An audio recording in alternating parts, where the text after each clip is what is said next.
समय का पहिया अपनी गति से घूमता है और हरियाली गांव के सबसे पुराने घर में आज एक नया अध्याय लिखा जाने वाला है। बुजुर्ग रघुवीर, जिन्होंने अपनी पूरी जिंदगी मेहनत करके 100 बीघा उपजाऊ जमीन कमाई थी, अब ढलती उम्र के साथ अपनी संपत्ति का निपटारा करना चाहते हैं। सुरेश, दिनेश, यहाँ आओ बेटों। आज मैं अपनी सांसों का कोई भरोसा नहीं रखता। ये जो 100 बीघा खेत तुम देख रहे हो, ये सिर्फ मिट्टी का ढेर नहीं है। इसमें मेरी जवानी का पसीना, मेरी ईमानदारी और इस परिवार का सम्मान दबा हुआ है। आज मैं इस जमीन को तुम दोनों के बीच 50-50 बीघा बराबर बांट रहा हूं। पिताजी, आप ये कैसी बातें कर रहे हैं? आपका आशीर्वाद ही हमारी सबसे बड़ी संपत्ति है। जमीन का ये टुकड़ा हमारे लिए कोई जायदाद नहीं, बल्कि आपकी दी हुई अमानत है। मैं वादा करता हूं कि इस मिट्टी को हमेशा पूजूंगा और इसकी पवित्रता कभी खत्म नहीं होने दूंगा। अरे भैया, पुरानी बातें छोड़िए। पिताजी ने बिल्कुल सही समय पर सही फैसला लिया है।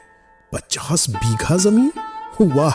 अगर इस जमीन का सही इस्तेमाल किया जाए तो कुछ ही महीनों में हम इस इलाके के सबसे अमीर जमींदार बन सकते हैं। दिनेश, जमीन तुम्हें अमीर बनाने के लिए नहीं, तुम्हारा पेट भरने और तुम्हें ईमानदार इंसान बनाए रखने के लिए दी जा रही है। मिट्टी से वही पाओगे जो इसमें बोओगे। अगर प्रेम और मेहनत बोओगे तो सुख पाओगे, लेकिन अगर लालच बोओगे तो ये मिट्टी तुम्हें निगल जाएगी। पिताजी, आपकी ये पुरानी बातें अब के जमाने में काम नहीं आती। आजकल जमाना तकनीक का है, रसायनों का है। जो कम समय में ज्यादा फसल उगाएगा वही असली बाजी मारेगा। सुरेश भैया चाहे तो अपनी पारंपरिक खेती करते रहें, लेकिन मैं तो आधुनिक तरीका ही अपनाऊंगा। बंटवारा हो गया। खेत के बीचों बीच एक सीधी मेड़ खींच दी गई। एक तरफ सुरेश था, जिसके दिल में पिता की सीख थी, और दूसरी तरफ दिनेश था, जिसकी आंखों में जल्द से जल्द अमीर बनने की हवस चमक रही थी। दिनेश, जरा ठहरो। ये तुम क्या छिड़क रहे हो? इस दवा की बदबू से मेरा दम घुट रहा है। ये तो वकीलों और डॉक्टरों द्वारा प्रतिबंधित रसायन जैसा लग रहा है। तुम मिट्टी में इतना जहर क्यों घोल रहे हो? अरे भैया, इसे जहर नहीं, तरक्की का सीरम कहते हैं। इस रसायन को डालते ही पौधे दिन में दूनी और रात में चौगुनी तरक्की करते हैं। जो फसल आपकी गोबर की खाद से 2 महीने में पकेगी, वो मेरी इस दवा से मात्र 10 दिनों में तैयार हो जाएगी। लेकिन भाई, सोचो तो सही। जो फसल 10 दिन में रसायनों के दम पर उगेगी, उसमें पोषक तत्व कहां से आएंगे? वो तो सिर्फ जहर का गोला होगी। जो लोग इसे खाएंगे, उनके स्वास्थ्य का क्या होगा? और हमारी मिट्टी, वो तो हमेशा के लिए बंजर हो जाएगी। मुझे दूसरों की सेहत की चिंता करने की जरूरत नहीं है भैया। मुझे सिर्फ अपने मुनाफे से मतलब है। जब मंडी में मेरी गाजर, टमाटर और लौकी आकार में आपकी सब्जियों से 3 गुना बड़ी दिखेंगी, तो ग्राहक मेरी फसल को हाथों हाथ खरीदेंगे। और आप अपनी इस केचुआ खाद और गोबर के भरोसे ही बैठे रहिएगा। चाचा जी, बापू सही कह रहे हैं।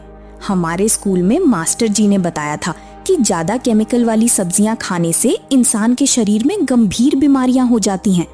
कम पैसे कमाना ठीक है, लेकिन किसी की जिंदगी के साथ खिलवाड़ करना तो बहुत बड़ा पाप है। हे लड़की, तू मुझे पाप और पुण्य का पाठ मत पढ़ा। अपने बापू की तरह बेवकूफ मत बन। देखना, कुछ ही हफ्तों में जब मेरे पास पक्का मकान और नई गाड़ी होगी, तब तुम सब मेरे सामने हाथ फैलाओगे। समय बीता और रसायनों का असर दिखाई देने लगा। दिनेश के खेत में सब्जियां इतनी विशाल हो गईं कि गांव के लोग देखकर हैरान रह गए। लेकिन सुरेश की फसल प्राकृतिक गति से बढ़ रही थी, छोटी पर शुद्ध। दोनों भाइयों का रास्ता अलग हो चुका था और एक भयानक परिणाम की नींव रखी जा चुकी थी। देख रहे हो भैया, इसे कहते हैं असली खेती। आपकी ये छोटी छोटी लौकियां मेरे इस शहंशाह के सामने क्या टिकेंगी? कल जब मैं मंडी जाऊंगा तो सारे व्यापारी मेरे पीछे भागेंगे। चमकने वाली हर चीज सोना नहीं होती दिनेश। आज भले ही तुम्हारी ये जहरीली फसल बड़ी दिख रही हो, लेकिन सच्चाई का सामना एक ना एक दिन करना ही पड़ेगा। मुझे अपनी मिट्टी और अपनी ईमानदारी पर पूरा भरोसा है। भरोसा पेट नहीं भरता भैया। कल सुबह मंडी में मिलते, फिर देखते हैं किसकी मेहनत रंग लाती है और कौन खाली हाथ घर लौटता है। मंडी की सुबह दोनों भाइयों के भाग्य का फैसला करने वाली थी। एक तरफ ईमानदारी की धीमी और सच्ची सुगंध थी, तो दूसरी तरफ रसायनों का चमकदार लेकिन जहरीला जाल। क्या सुरेश की सादगी इस जहरीली होड़ का सामना कर पाएगी, या दिनेश का लालच पूरे गांव को किसी बड़ी मुसीबत में ढकेल देगा? हे भगवान, बस मुझे और मेरे परिवार को इस सच्चाई के रास्ते पर टिकाए रखना।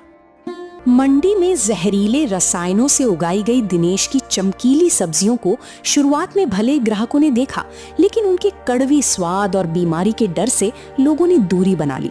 दूसरी तरफ सुरेश और उसकी समझदार बेटी रश्मि ने हाईवे के किनारे मिट्टी के चूल्हे पर शुद्ध जैविक ढाबा शुरू किया।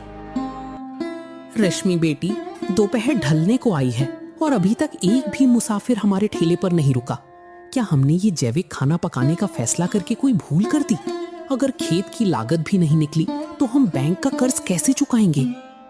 आप बिल्कुल चिंता मत कीजिए पिताजी, सच्चाई और ईमानदारी की महक फैलने में थोड़ा समय लगता है।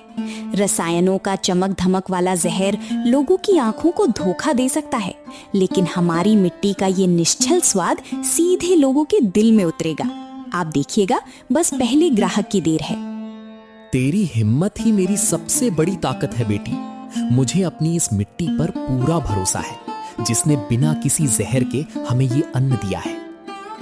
सड़क की धूल झाड़ता हुआ एक थका हुआ ट्रक ड्राइवर भूख मिटाने की उम्मीद में ठेले के पास आकर खड़ा हो जाता है।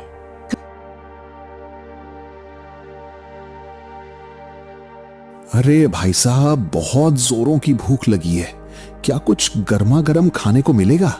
शहर के ढाबों पर मिलावटी और जहरीला खाना खा खा कर पेट में दर्द होने लगा है। क्या यहाँ कुछ साफ सुथरा भोजन है? जी भैया, आप बिल्कुल सही जगह आए हैं। यहाँ सीधे हमारे अपने खेत की बिना किसी जहरीले रसायन वाली ताज़ा सब्जियाँ और चूल्हे की शुद्ध गेहूं की रोटी मिलेगी। ये खाना नहीं, हमारी मिट्टी का आशीर्वाद है।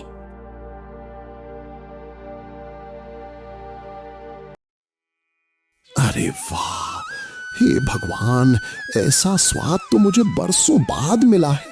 ऐसा लगता है जैसे अपनी गांव वाली माँ के हाथों का भोजन खा रहा हूं। ना कोई फालतू मसाला, ना रसायनों की बदबू, एकदम शुद्ध और अमृत जैसा स्वाद। ये सब कुदरत का करिश्मा और इस बच्ची की लगन है बाबूजी। हम खेती में कोई जहर नहीं डालते। अरे ओ राम सिंह, गाड़ी रोक भाई, सब नीचे उतरो। यहाँ जहर नहीं, असली सेहत और माँ के हाथ का खाना मिल रहा है। आ जाओ सब। रश्मि के हाथ के भोजन की चर्चा जंगल की आग की तरह पूरे हाईवे पर फैल गई। कुछ ही हफ्तों में सुरेश का छोटा सा ठेला एक प्रसिद्ध और व्यस्त ढाबे में तब्दील हो गया। लेकिन सुरेश की ये तरक्की दिनेश की आंखों में खटकने लगी थी। ये अनपढ़ सुरेश और इसकी छोटी सी लड़की मेरा बना बनाया बाजार बर्बाद कर रहे हैं। मेरी इतनी बड़ी बड़ी रसायनों वाली सब्जियां गोदाम में सड़ रही हैं और इनके घटिया छोटे से ठेले पर मेला लगा है। नहीं, मैं ये बर्दाश्त नहीं करूंगा। मुझे इस ढाबे का नाम मिट्टी में मिलाना ही होगा। दिनेश, अरे ओ छोटे भाई, इधर आना। सुबह से तूने कुछ नहीं खाया है। ले, गर्मा गर्म रोटियां खा ले और थोड़े पैसे भी रख ले। आज ढाबे पर बहुत अच्छी बिक्री हुई है। अपनी ये भीख अपने पास ही रखो भैया। बहुत घमंड आ गया है ना तुम्हें अपनी इस जैविक खेती पर।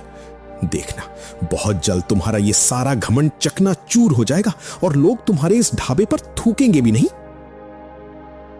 ईर्ष्या और लालच में अंधा हो चुका दिनेश रात के अंधेरे में सुरेश के ढाबे को बदनाम करने की खौफनाक साजिश रचने पहुंचा। वो भोजन में तेज रासायनिक जहर मिलाने ही वाला था। अब आएगा असली मजा। जैसे ही कल सुबह मुसाफिर इस खाने को खाकर उल्टी करेंगे और बीमार पड़ेंगे, पुलिस तुझे सीधा जेल ले जाएगी। तेरा ये जैविक ढाबा हमेशा के लिए सील हो जाएगा।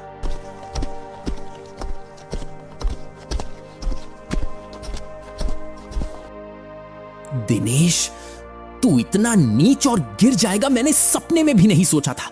अपनी नाकामी को छिपाने के लिए तू मासूम लोगों की जान लेने पर उतारू हो गया। अपने सगे भाई की थाली में जहर मिलाते हुए तेरा कलेजा नहीं कांपा?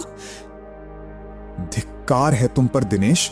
तुमने अपनी फसलों में तो जहर घोला ही, पूरे गांव का नाम बदनाम किया और आज हत्या की साजिश रच रहे थे। तुम जैसे लालची इंसान को तो सख्त से सख्त सजा मिलनी चाहिए। नहीं, ये सब झूठ है। मैं तो बस यहाँ अपना कुछ सामान ढूंढने आया था। मुझे फंसाया जा रहा है भैया, मुझे बचा लो। बहानेबाजी बंद करो दिनेश। हमने तुम्हें रंगे हाथों भोजन में जहरीला रसायन मिलाते हुए कैमरे में कैद कर लिया है और तुम्हारी लैब रिपोर्ट भी आ चुकी है। तुम्हारी फसलों में जानलेवा केमिकल पाए गए हैं। चलो अब हवालात। भैया मुझे माफ कर दो, लालच ने मेरी मति मार दी थी। मुझे जेल मत जाने दो भैया, मैं बर्बाद हो जाऊंगा। दिनेश, जो जहर तूने जमीन और हवा में घोला था, आज वही जहर तेरे विनाश का कारण बना है। कानून अपना काम करेगा, लेकिन मेरी ईश्वर से प्रार्थना है कि जेल में तुझे अपनी गलतियों का पछतावा हो।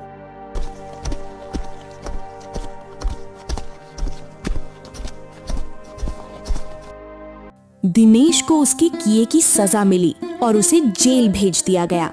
सुरेश की ईमानदारी, कड़ी मेहनत और रश्मि की सूझबूझ ने पूरे इलाके को जैविक खेती की ताकत समझाई। झूठ का चमकदार महल ढह गया और सच्चाई का दिया हमेशा के लिए रोशन हो गया। देखा बेटी, शॉर्टकट और रसायनों की चमक कुछ पल की होती है, लेकिन ईमानदारी से बोया गया बीज हमेशा मीठे फल देता है। हाँ पिताजी, जहाँ सच्चाई और मेहनत का पसीना बहता है, वहाँ ईश्वर स्वयं खुशहाली बनकर बरसते हैं।